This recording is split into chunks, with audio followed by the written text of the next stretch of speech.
So as you guys know, I purchased this F350. Now in today's video, we're gonna be getting all of this into this.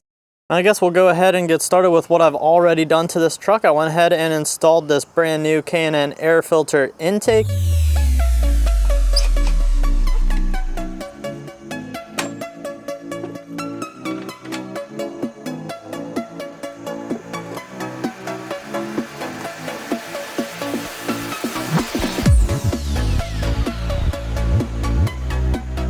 Now this truck originally did have this exact intake on it, but I believe it was an older model. So here's that older style intake tube. Now you can see it was sitting too high up in this corner here and it was rubbing against the hood. So that was bothering me. And then the biggest issue with this is that this neck that came out of the throttle body is much longer and it ran straight across that alternator. That tube ran across here, and then it actually rubbed against this plug, which has two crimps on the wires, and that's what caused those two indents in the tube. So in my opinion, this old tube was just a bad design, and this new one eliminates all those problems, and I just feel much more comfortable having this underneath the hood of the truck.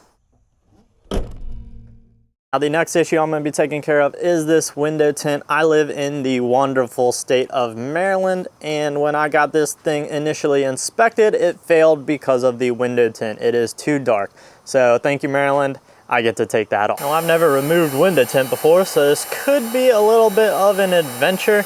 And this tint does have some like little bubbles and some marks on it, so there was a good chance this was getting replaced anyway, so I am not super upset about it. But the biggest thing when removing tint is you want the adhesive to come off with the tint and not stick on your window. It really eliminates the cleanup time, and I hear heat helps with that.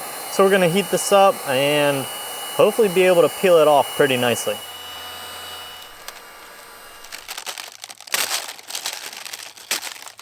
The first half came off so nicely. This side seems to want to come off in a bunch of pieces. I don't know how well you're gonna be able to see that, but there's definitely adhesive left on the window. A lot more on this side than that side, but overall not too bad. I think we can get that cleaned up pretty quickly. Sure, all these window tints are different, but I'm just using glass cleaner and it seems to be taking off the adhesive pretty good. There she is, all cleaned up. I might have a little bit to do inside of these edges and maybe down along the bottom, but it turned out really good. So one down, one to go. Don't know how well you guys can see it, but there's a little hole in the tint right there. And then also right here, there's that scratch. So not a big deal, but we're pulling it off anyways. And the second window is done, and this one went so much faster than that first one. I think this one was just sitting out in the sun a little bit longer. It was warmer, so I didn't get as much adhesive when I pulled it off, and it all came off in one piece. Maryland can also fail you for having any chips or cracks in your windshield, so let's go ahead and get that taken care of.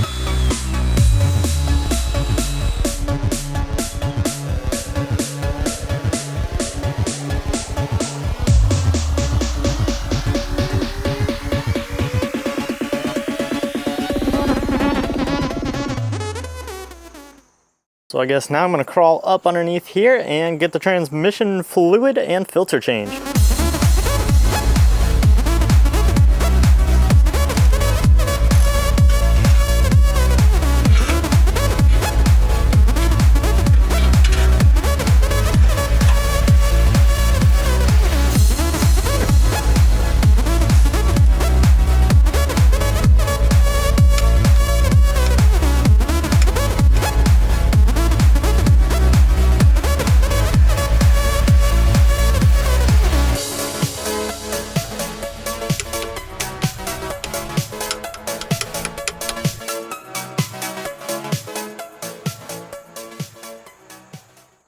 Took a little bit to get that done. There are quite a few bolts on that transmission, but now I'm going to go ahead and drop this transfer case skid plate and get the fluid changed out in the transfer case.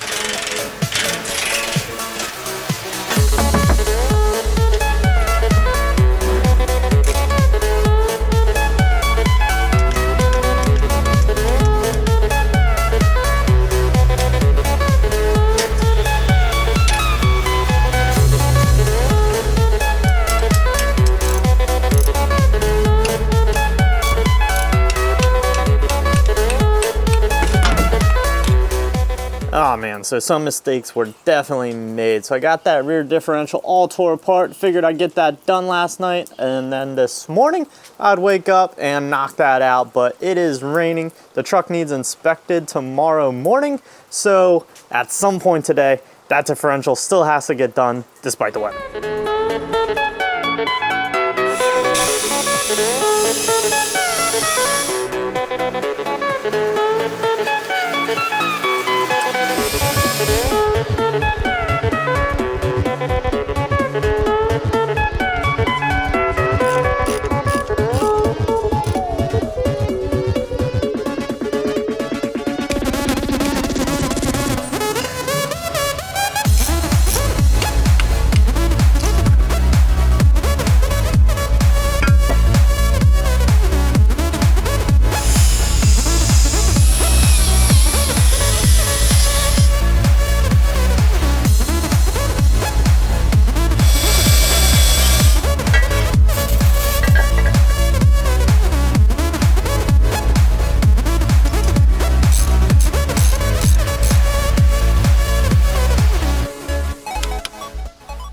I'm gonna hop up here and tackle the power steering fluid. I just plan on draining the reservoir, putting new fluid in there, and that'll just dilute it, so that way it is mostly new fluid.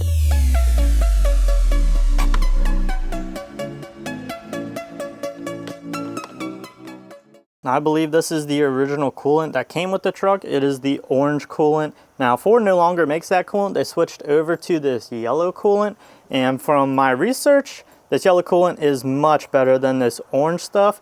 So I think the best thing to do is to flush out this entire system and just keep filling it with distilled water to try to get all of that out, because unfortunately, if you just drain the radiator and this reservoir, you don't get all the coolant out. So we're just gonna have to do multiple flushes, try to dilute as much of that orange coolant as possible, and we'll throw this yellow coolant in, and hopefully that'll be mostly yellow coolant at that point.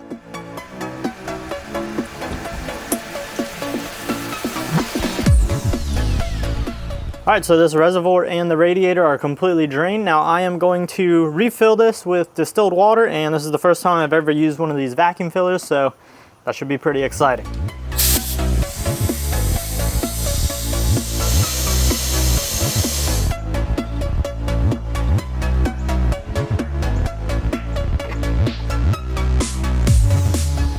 Now that was the first drain and fill we did, so I'm gonna go ahead and take this thing for a ride, try to get all that coolant mixed up, and we're just gonna keep repeating that same process, adding more distilled water into it, and try to get that original coolant as diluted as possible. So you might notice the truck is about a quarter of the way in this garage, and that is because I am not gonna let a hurricane slow down my progress on this thing. If you guys are thinking about converting over this old orange coolant to the new yellow coolant, and you're wondering about how many times you're gonna have to drain and refill that engine, it's this many times. I did it 8 times, and you can see that final result is still not perfectly clear, but it's definitely clear enough for me. All right, finally, this is the last time we need to fill up this cooling system, and we're gonna finally be adding the coolant to it.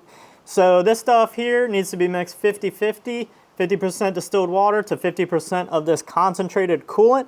So this entire system takes around 21.3 quarts, and that's around 5.3 gallons. So we divide that by 2, and we need to add somewhere between 2.5 gallons to 2 3/4 gallons of this concentrated coolant to the system, and that'll mix with the distilled water that's currently in there and give us a 50-50% mix. And I highly recommend getting one of these vacuum fillers. It is pretty awesome. The biggest thing is you gotta watch that coolant as that level goes down.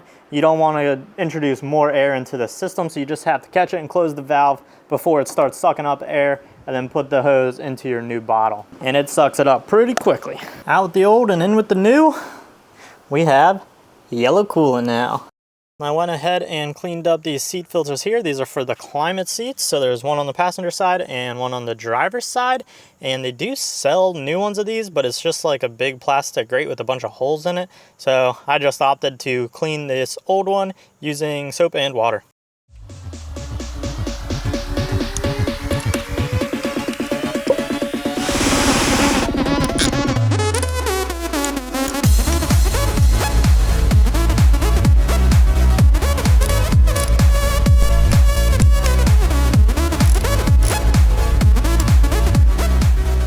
All Alright, so here's the coil off the truck. Now here's the rebuild kit. I'm going to attempt to use this on as many coils as I can. So I got good news and I got bad news. The bad news is the first coil I pulled out is bad and the whole coil is going to have to get replaced. The good news is the second coil I pulled out, that can be rebuilt. Now, the issue is this little resistor right here is corroded and there's splines up in this coil that hold that resistor and keep it vertical so that that spring is making contact on one side and the actual coil is making contact on the other side. When all this corrosion gets so bad, it eats away at those splines and the resistor sits in there sideways. I'll try to get a shot of the resistor sitting in this coil sideways, and then I'll try to get another shot of what a good coil looks like with that resistor sitting perfectly straight up and down. So I guess I'm just gonna go through this engine little by little, and I'm gonna pull each coil one at a time, and if it can be fixed, I'm gonna fix it. If not, I'm just gonna leave it out and they're gonna have to get replaced. And that's 80 bucks a pop, so let's hope we don't have too many bad ones. I think the key when I reassemble this is gonna be to use some dielectric grease. I'm gonna put it around the resistor. I don't know if anyone recommends doing this, but I'm gonna do it. And then I know others have recommended putting this grease around the boot. That way you try to keep as much of that moisture and water out of here as possible.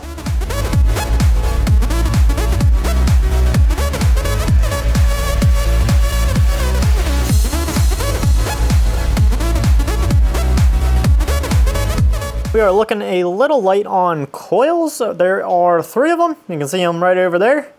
Those are all going to need replaced. Next, I'm going to figure out how to get these 4 spark plugs on the side. We do have a lot of room over here. It is open, so those I don't think are going to be too bad. And then we'll have to figure out how to get those ones out. I believe we need to remove the fender, which isn't going to happen today because we are in the garage.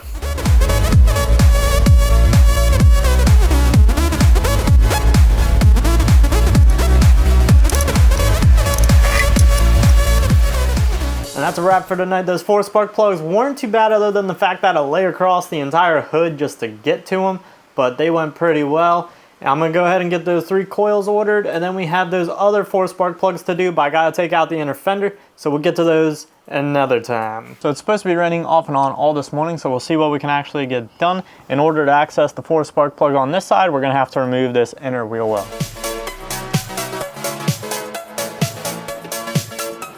A couple of these shouldn't be too bad, but then there's some other ones we might have to use some swivels and some extensions to get to them. It is the next weekend and all 3 of our ignition coils came in, so let's go ahead and get them in the truck. All 8 of those coils are in. I'm gonna go ahead and throw the intake on and we'll start this thing, and hopefully I remember to put all the little resistors and all of those springs back in those boots, because otherwise we're gonna have some issues and it's gonna be pretty difficult to find. That is a good looking engine. I think I got everything. All right, moment of truth. And oh yeah, new floor mats. Look at those things. Those things are beautiful.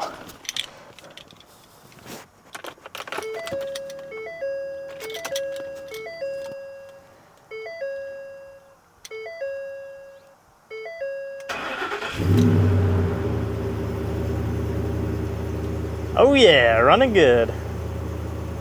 Nice and smooth. That's what I like to hear. I still got this inner fender which needs to go in. And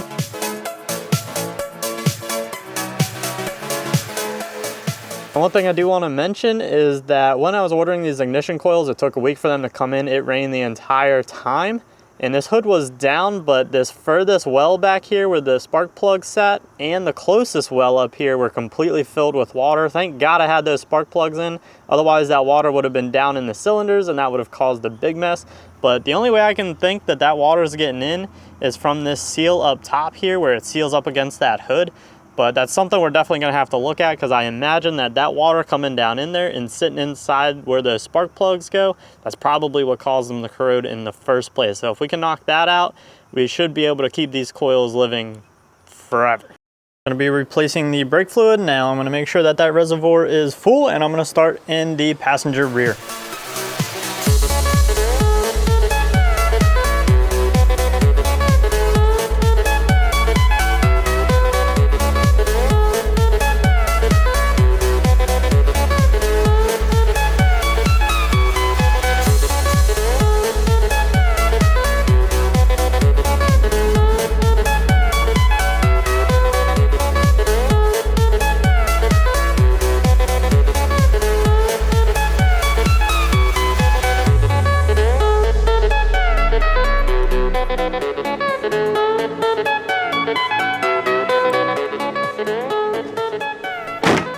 So not a very fun video, but a very practical video, and it was important. Now we got this thing ready. It's gonna be very reliable, I hope, and it's gonna be able to tow all the future projects we have for this channel. So I will see you guys on the next one.